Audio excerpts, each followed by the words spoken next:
پھر وہ بندہ فنا فی تبلیغ ہو گیا اور دیوانگی چھا دیوانگی. ایک دفعہ بیان کر رہے تھے، گرمیوں کے دن تھے، صحن میں 11 بج گئے، 11 فجر کے بعد شروع ہوئے، گرمیوں میں 11 بجے. تو ایک مواتی کھڑا کر کے لگو بھائی نام دے دو ورنہ یہ مر جائے گا، بیچارہ مر جائے گا، نام دے دو.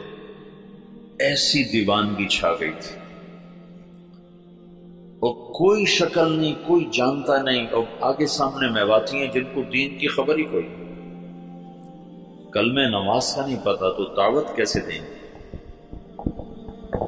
10 برس کی محنت کے بعد ایک جماعت چلے کی تیاری، 10 سال کے بعد. تو ان کو ہدایات دی اور ان کو روانہ کرتے کرتے 5 میل ان کے ساتھ پیدل چلتے گئے، پیدل چلتے. مولانا سعید خان صاحب سے یہ بات میں نے بہت دفعہ سنی. جب ان کو رخصت کرنے لگے تو کہنے لگے کہاں جا رہے ہو؟ ان کا جی دلی جا رہے. کہنے لگے نہیں، لندن پہ چوٹ پڑ گئی، امریکہ پہ چوٹ پڑ گئی، ساری دنیا میں ہدایت کا فیصلہ ہو گیا. ایک دفعہ عبدالرحال صاحب تشریف فرما تھے، کہنے لگے ہم 5-6 آدمی بیٹھے ہوتے تھے مولانا الیاس صاحب کے آگے، 6-7 اور وہ ہم سے کہتے کہ بھائی ساری دنیا میں جماعتیں بھیجنی ہیں، مشورہ دو کیا کیا جائے. تو ہمیں خیال آتا کہ مولانا صاحب بیچارے کتنے پاگل دیوانے ہیں اور شیخ چلی کی باتیں کرتے ہیں کہ ہم 6-7 آدمی بیٹھے ہیں اور ہمیں کہہ رہے ہیں کہ ساری دنیا میں جماعتیں بھیجنی، مجھے مشورہ دو ہمیں کیا کرنا چاہیے. یعنی اللہ تعالیٰ نے اپنی قدرت سے ظاہر کر کے دکھا دیا کہ کیسے سارے عالم میں ہم خود پھر رہے ہیں، تو ساری دنیا سے جماعتیں ہمارے پاس آ رہی، ہم سے ساری دنیا میں لوگ جا رہے ہیں. تو 1926 سے لے کر 1944 نوح میوات میں پہلی بستی ہے جہاں پہلا اجتماع ہوا. اس وقت اجتماع نہیں کہتے تھے، جلسہ کہتے تھے، جلسہ، پہلا جلسہ. اور سگا بیٹا محمد یوسف اکلوتا سخت مخالف تھا. وہ کہیں یہ کیا پاگلوں کا کام شروع کر. ان کا ذہن ذوق سارا تعلیمی تصنیفی. 21 سال کی عمر میں طحاوی کی شرح لکھی، جو حدیث کی مشکل ترین کتاب ہے طحاوی، اس کی شرح 21 برس کی عمر میں لکھی. اور حیات الصحابہ جیسی کتاب تو ساری دنیا کے علماء تسلیم کر گئے کہ سیرت میں یہ وہ شخص بدیع تھا، بدیع سیرت میں، کہ سیرت کے عنوان پر آج تک کسی نے ایسی کتاب نہیں لکھی. سیرت کا عنوان ہوتا تھا زید بن ثابت، نیچے اس کی سیرت اور حالات. عمر بن خطاب، نیچے ان کی سیرت، حالات، واقعات اور ان کے فضائل اور مناقب. یہی 14 صدی میں تمام مصنفین کا طرز رہا ہے. یہ پہلا شخص ہے جس نے اسلوب جدید دیا، بدیع اسلوب. آج تک کوئی یہ اسلوب لے نہ سکا. حیات الصحابہ ہے سیرت، لیکن حیات الصحابہ. کیف کانت صلاتهم، کیف کان علمهم، کیف کان جہادهم. اس کے نیچے کئی صحابہ کے واقعات. یہ ایک کو عنوان بنا کے نہیں، عنوان صفت کا اور نیچے واقعات مختلف شخصیات کے. یہ پہلی دفعہ ہوا تصنیف و تالیف کی تاریخ. اس کتاب نے اتنی قبولیت حاصل کی کہ دنیا کے ہر بڑے مکتبے میں حیات الصحابہ پڑھی ہوتی. تو ان کا تو ذہن تھا سارا تعلیمی اور تصنیفی. کہیں یہ میرے ابا کو ہو کیا گیا؟ ان کو اللہ کی طرف سے الہام ہو چکا تھا. تو باپ بیٹے میں ٹکراؤ ہے.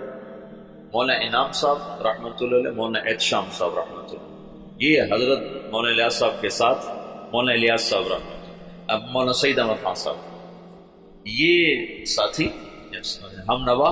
اور بیٹا محمد یوسف سخت مخالف.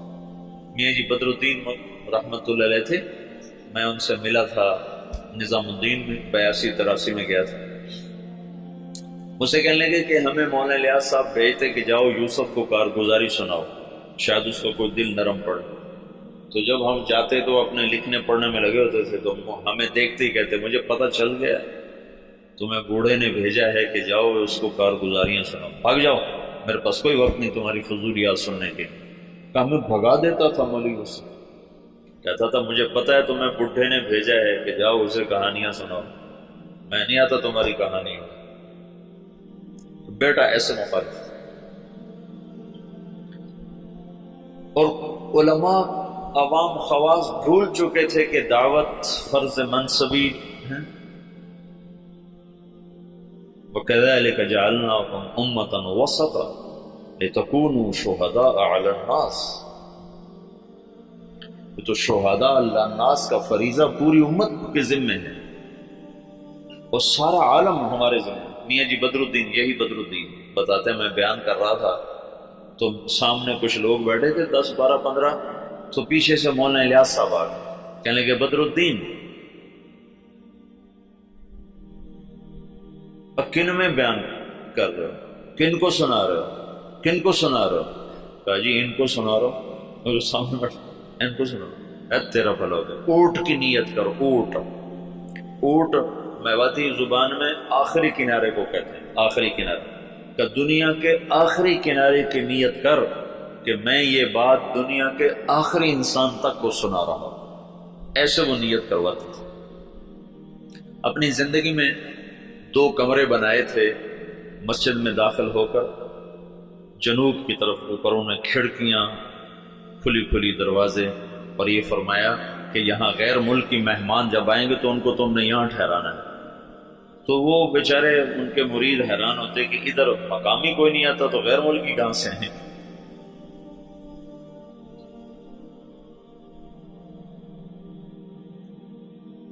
میاں جی دین محمد تھے جو حضرت مولانا الیاس صاحب کے ابتدائی خدام میں تھے، اور جو جماعت مولانا الیاس صاحب نے حضرت تھانوی کے خانقاہ تھانہ بھون بھیجی تھی اس میں وہ اس جماعت میں ان کی تشکیل تھی. وہ کہتے ہیں ایک دفعہ مجھ سے کہنے لگے کہ مولوی صاحب ہمیں حضرت جی کہتا تھا تم امریکہ جاؤ گے امریکہ.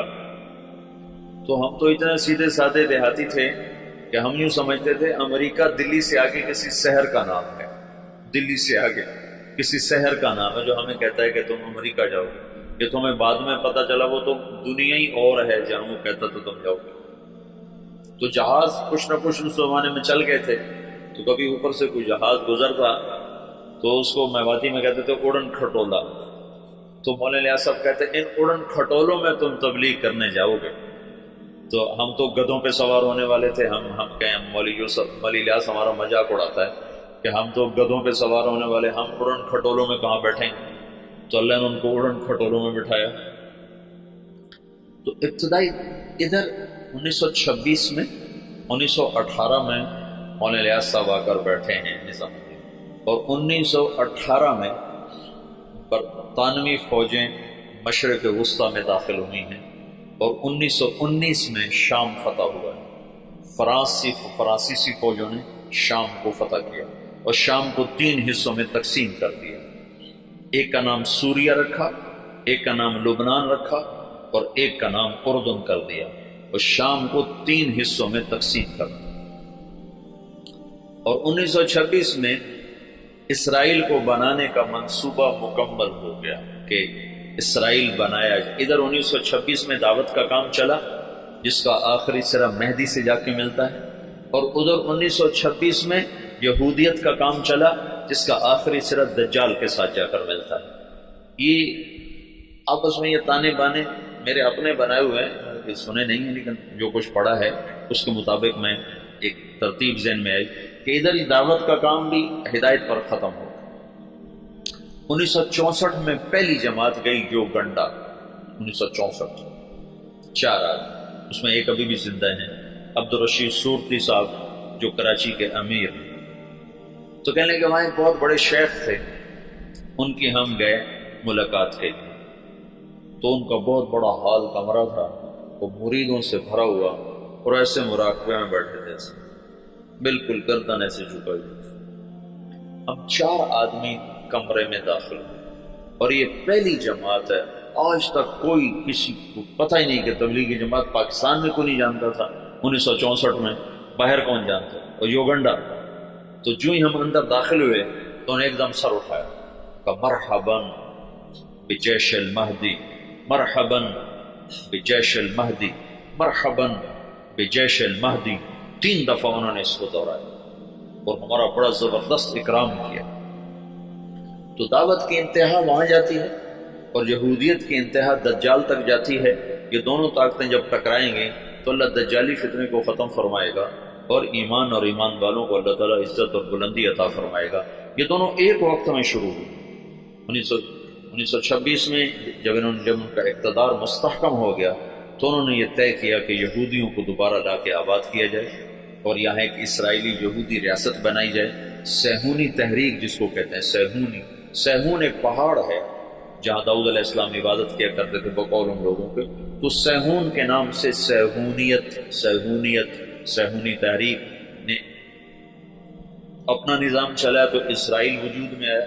اس کا آخری سرا دجال کے ساتھ ملتا ہے، لد، باب و لد جو ان کا سب سے بڑا اڈا ہے جہاں دجال قتل ہوگا۔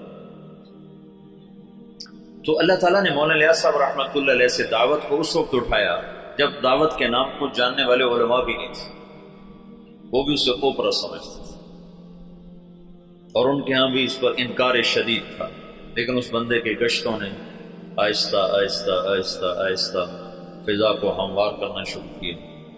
پھر مولانا الیاس صاحب نے بڑے بڑے علماء کو بلایا کہ اب آپ کے میوات کا دورہ کرو، تو انہوں نے میوات میں دیکھا زندگی کو بدلا ہوا حالات۔